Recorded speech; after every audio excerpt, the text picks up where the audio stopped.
As we begin to close out our discussion about family violence and all of the different aspects of it, looking at the adult victims as well as the adult batterers, male and female batterers, some special groups such as same-sex relationships, military families, racial and ethnic minorities and immigrants, cross-cultural considerations around the world.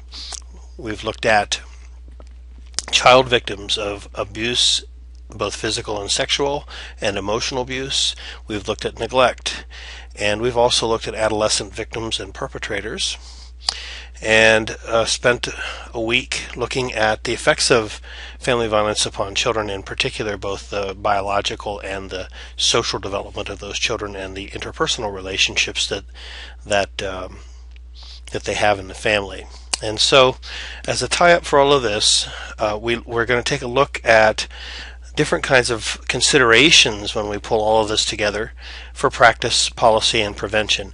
By and large, this chapter is going to look at the issue of of domestic violence, so that is adult intimate partner violence, not so much children's issues, as I think a lot of that was covered in last week's presentation. So, to begin with, we look a little bit, and really this slide and the next slide really is about when it says agency practices. Primarily, I think it's looking at women's shelters and those programs that are put in place to help put a stop to domestic violence. And just some considerations in terms of agency practices that will help include looking at the fact that battered mothers being isolated by the perpetrator is one of the primary concerns for agency working with battered women.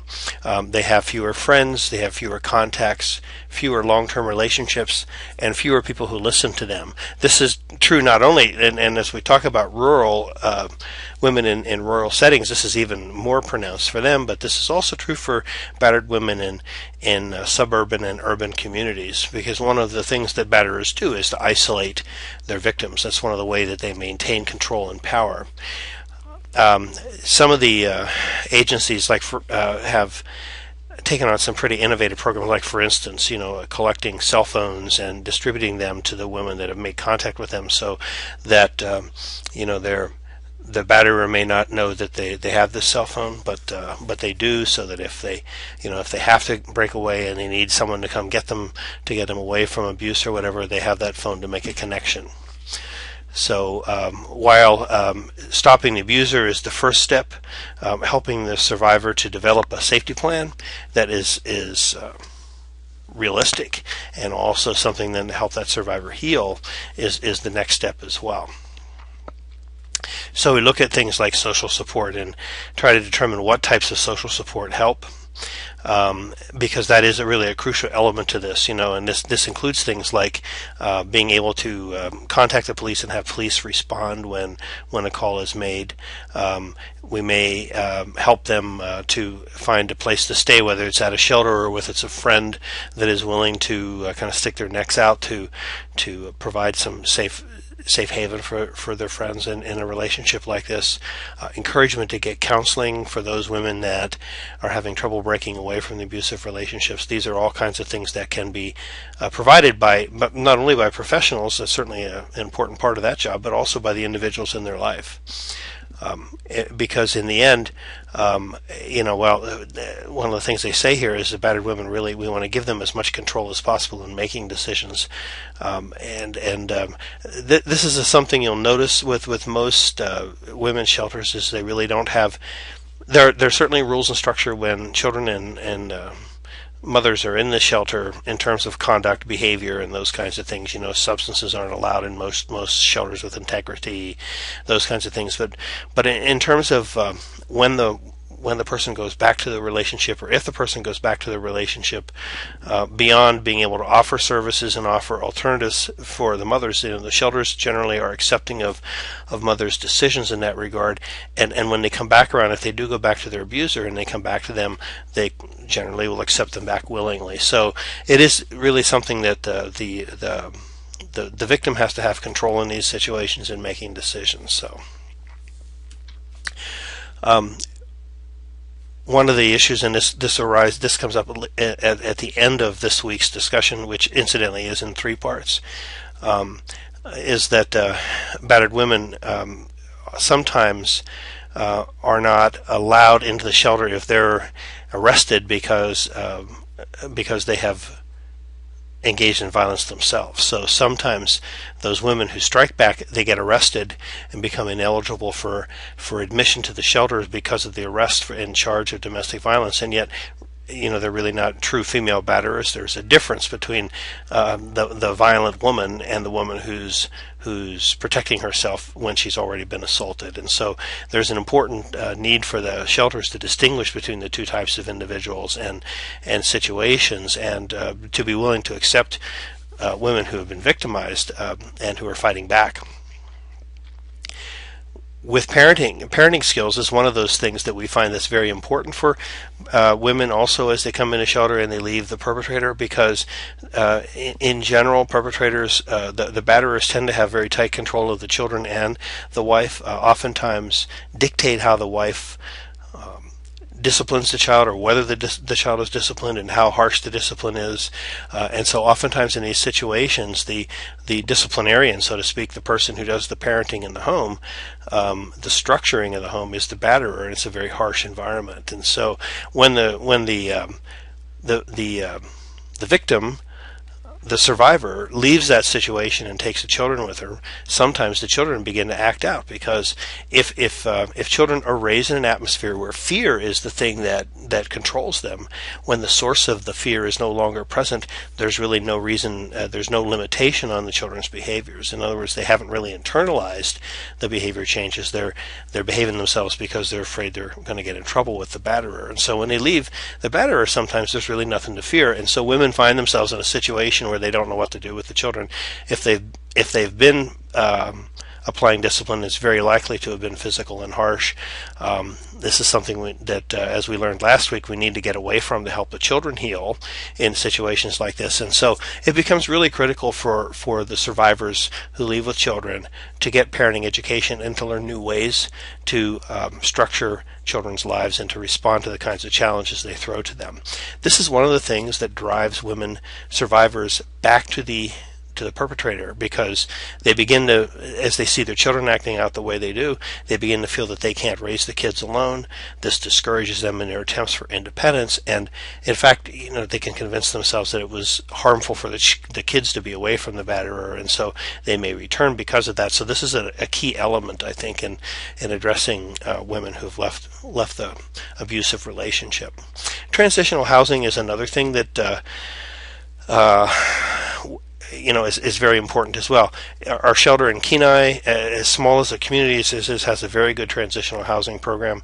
As women outgrow the shelter and are ready to establish their independence, sometimes they need a place with some kind of support, and it's not that the women do have their own homes, but it's in a sort of an area that is owned by or run by the women's shelter program, and so they have staff on hand if they need them, but otherwise they have the support of the agency in getting on their feet and beginning to establish their independence in their own home. So this is another program which can be very, very helpful in helping them to avoid returning to their abusive partner. We look at counseling, and again, throughout the semester we've talked about the fact that sometimes in battering situations, mental health counseling can be counterproductive. This chapter talks about that a little bit as we talk about batterers, and kind of says that the vote really isn't in on that altogether. They're really not sure whether it's helpful or not, batterers intervention stuff. But in any event, as the survivor leaves the relationship, getting her into some counseling that's very helpful is going to be very important. But the counseling has to be sensitive to the needs of the survivor, and also understand the issues in regards to domestic violence. So, first of all, in all therapeutic relationships, some clinical screening, for trying to detect male to female interpersonal violence, intimate partner violence. Substance abuse, those kinds of things should occur as a matter of routine. And counseling should kind of help the client to begin to look at how they understand the partner violence. Does it mean that they failed in the relationship? Does it mean that they didn't do things right, or is it something that they can really kind of see is a problem related to the batterer themselves? So coming to an understanding of the causes of this and how this has managed their lives is one of those kind of basic counseling goals you would have with a victim. Because of the fact that substances, alcohol in particular, tend to be responded to, are rather correlated pretty highly with interpersonal or intimate partner violence and victimology and things like that. Alcohol treatment may be something that's very important at this stage as well as she steps away. But much like batterer's intervention, kind of reshapes the batterer's thinking about male and female relationships and entitlement and control and all those kinds of things. Therapy, in a sense, should work with the survivor to reshape her belief system, that understand that living in a violent relationship is not the norm, and this may be something she's lived in all her life, including when she was a child. When working with somebody who's leaving a relationship, the dangers in leaving that relationship should be discussed clearly from the therapeutic standpoint. And while that may be seen as being discouraging, what that does is it gives the opportunity for the counselor and the survivor to develop a safety plan that will assure that her safety and her children's safety as she leaves this relationship. That's very, very important.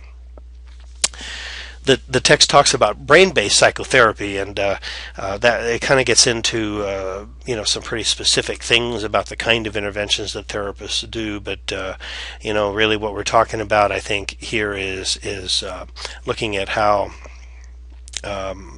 the kinds of things that the victims have experienced and lived with has kind of changed the way their brain works and structures things. And so some of the more innovative kind of therapies look at restructuring thoughts and behaviors and feelings and things like that associated with this problem.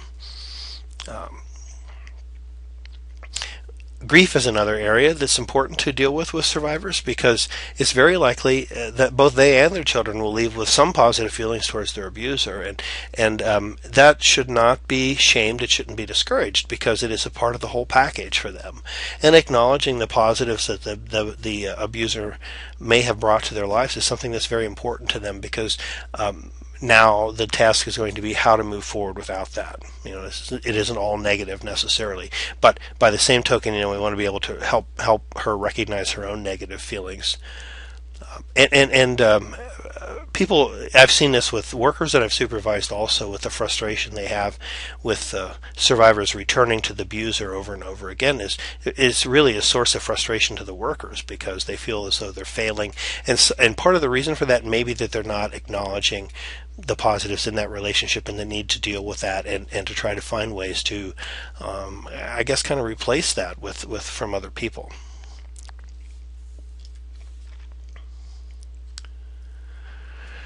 Looking at the coping styles of battered women, rather. I'm not battering, but battered women. Those women that, rather than have that problem avoidant kind of pattern behavior, those who will focus on the problem rather than avoid things, tend to have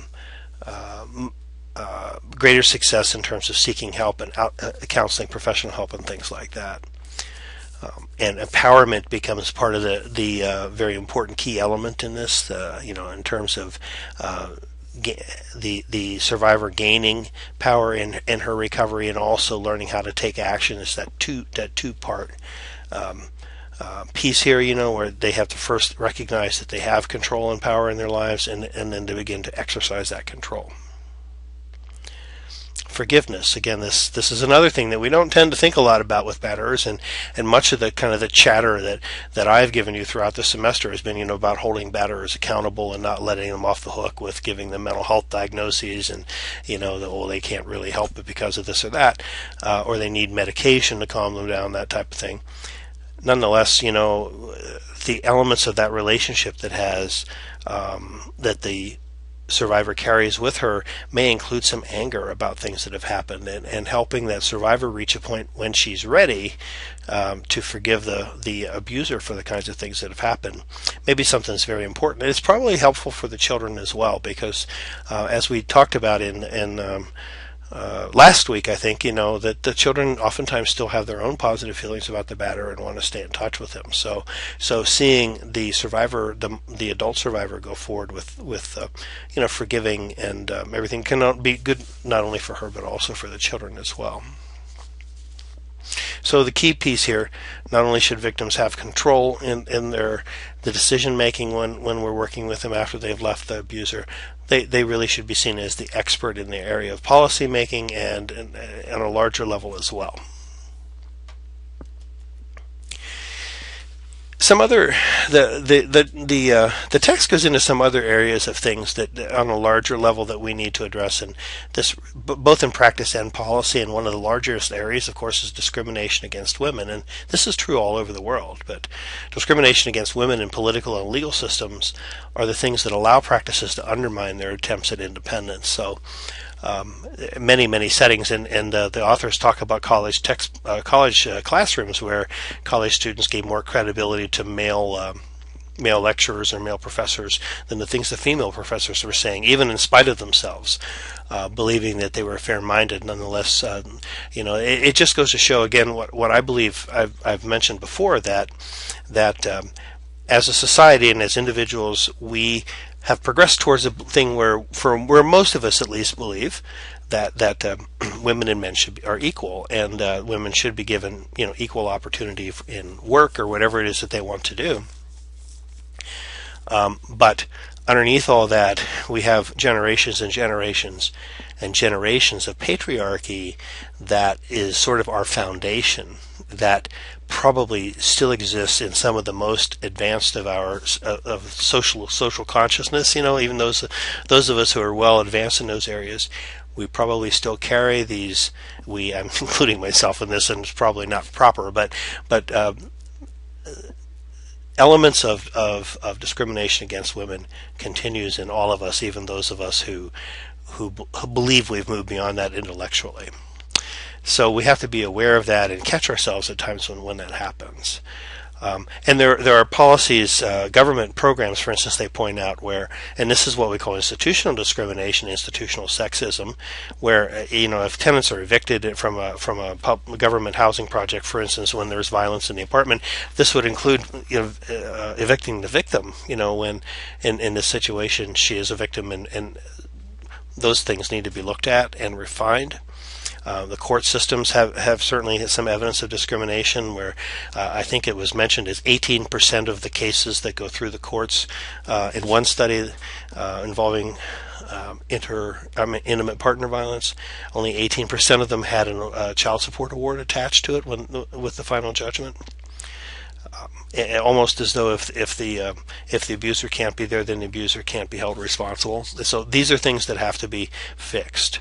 And in many respects, the decisions of the court can complicate victims' opportunities, to relocate to safety, wanting, not being willing to participate in, keeping addresses private, those kinds of things. And so these are things. I think these are policy elements for you to take into your practice and to discuss as you encounter them in your work. And this is just the tip of the iceberg here. Economic support and freedom from battering. For those of you, a few of you may be at one point or may have previously taken my introduction to social welfare class. We talk about this in this, that women in welfare often are victims of domestic violence themselves, and both become trapped and oftentimes are pushed back into abusive relationships because of different policies in the welfare program. Women, we know, earn lower wages, relatively speaking, to men, so these lower wages contribute to women's dependence on abusive males, and sometimes when they leave the male, then that forces them into poverty situations. Corporations, workplaces sometimes won't offer protection of female employees when they're victims of stalking, for instance, and at times when agencies need to be supportive, they tell the victim they expect the victim to control this and to make him stop. And even when violence occurs or whatever, and absenteeism occurs, that they're not given any leeway in terms of that while they try to work these things out.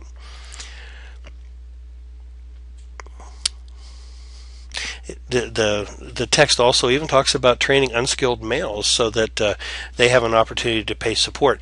In fact, my bachelor's level internship program many moons ago was with an agency that was developed through the child support arm of the courts in Michigan called the Friend of the Court. And what we did was the fathers who were delinquent in their child support payments were referred to our program, and we looked to help them assist in locating employment so that they could pay their support. And so this is something like this, getting them into job training is another way of doing that. And really, our legislatures need to look at strengthening laws that might protect women against sex-related discrimination. This talks about victim services, and really this is more about working with victims in different settings, and this particular section addresses welfare workers, and we're talking food stamp people and ATAP, TANF, public assistance workers and things. And welfare in general, as I mentioned earlier, it can be helpful, but it also increases the risk of battering for some women because of the regulations that are in there, and also because of the lack of a living wage. And this is the thing about welfare to work and welfare reform, however you want to call it, over the last 10 or 15 years. The politicians will say it's been wildly successful in reducing the welfare rolls and getting people off of welfare, and indeed it has. And in fact, many of those mothers who have come off the welfare rolls have gone to work in jobs, some of them 2 or 3 jobs, in order to make ends meet, and so they're not home with their children, and the wages they're earning are well, they may be minimum wage, but they may not have benefits in the job. The daycare services, which are made available to women for a couple of years after they come off of welfare, at one point they have to pick up and start paying it for themselves, and those of you that pay daycare know how expensive that is. And so there's a number of different things about the welfare to work system. Yes, they're off the welfare rolls, and yes, they're working, but they're really not doing very well, and there's a lot of things about how that's set up that really discourages women from leaving the welfare rolls. So the authors of some of the books that I use in my social welfare class talks about moving away from this concept of minimum wage and talk about a living wage, making enough to be able to live on and to raise children. And this is something that the jobs that most of the women are coming off of welfare, and this, mind you now, this includes a lot of women who are leaving abusive homes or abusive relationships and trying to establish their own economic dependence. Their minimum wage, not living wage. And so again, that's one of those things that forces them sometimes back into those relationships. Welfare workers and workers in general in the social service system, I think, need training in how to screen recipients for intimate partner violence, and also how to understand domestic violence and how it affects children, also how it impacts the survivor or the victim herself. And the need to approach the abused mothers in a supportive and not a blaming, pressured kind of a way. And this is something that's very difficult for a lot of professionals who you would think would know better. This notion that why doesn't she just leave? She should just leave. This is her job to leave, without recognizing all of the problems associated with that decision. Makes a mention of some what are referred to as welfare programs, and really a lot of them are very conservative think tanks and conservative organizations with the intention really of ending welfare, and that have a very maligning kind of attitude towards welfare recipients. And the Heritage Foundation is one of those, where it kind of touts marriage, and you'll read these studies that say that marriage not only does it reduce economic dependency problems and things like this, but that it is a safe place for women to be, that women who are married are less likely to be the victims of violence than women who are not married, and all this. So kind of pushing this concept of traditional marriage, and you can begin to see that there's a lot of connection there between this philosophy and religious philosophies and very conservative philosophies and those kinds of things. And so it's important to recognize that some of these programs have their own political calling.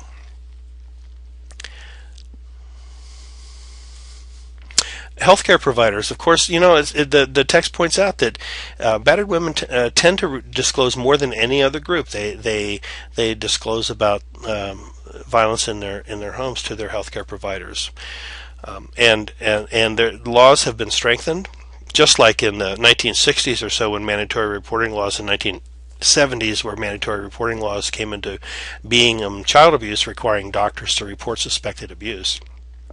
Laws have been and programs have begun to be implemented more over the last 20 years or so to encourage or require healthcare professionals to begin to look for domestic violence, to initiate a screening for intimate partner violence as they do their medical screening, and looking for, particularly among those victims, look for signs of mild traumatic brain injuries, and because oftentimes that's where the injuries occur. And not only looking for that when they learn about domestic violence, but also when they recognize, to look for those things and recognize their connection to intimate partner violence. I have such a hard time remembering what IPV stands for. The Joint Commission for Accreditation for Health Organizations, that's JCAHO, in the 1990s mandated identification of battered women in the emergency room. So they were, hospitals and healthcare facilities were instructed to screen and identify when women were being battered in domestic relationships at that site. The CDC is working on gathering evidence about domestic violence, and I don't know what that has produced so far, but that is an area where they're looking. But just in general, again, it is felt that medical professionals should be trained to be effective in screening and then in referring intimate partner violence victims, and watching out for how they respond to make sure that the responses are nurturing and not things like blaming the victim, or kind of telling her that these things that are going on aren't really real, or her symptoms aren't real, that kind of thing. And to understand that it's not only physical but also non-physical health repercussions like anxiety, depression, post-traumatic stress. Those things also result from IPV. Finally, for this first section of this week's talk, we'll talk a little bit about prevention strategies on a governmental level. And really, both government and non-governmental organizations need to take steps to prevent male-to-female IPV. And in a larger picture, targeting sexist, patriarchal, and hostile attitudes towards women is one of the basic things that has to happen. This is something we talk about these kinds of decisions so much in many of my classes, about whether it's looking at how our culture as a whole is violence supportive, I think is the term that the text uses, or the pro-violence attitudes, where we enjoy watching people knock heads on football field, and or watch boxing matches, and wait until somebody gets knocked out there, and et cetera, et cetera, et cetera.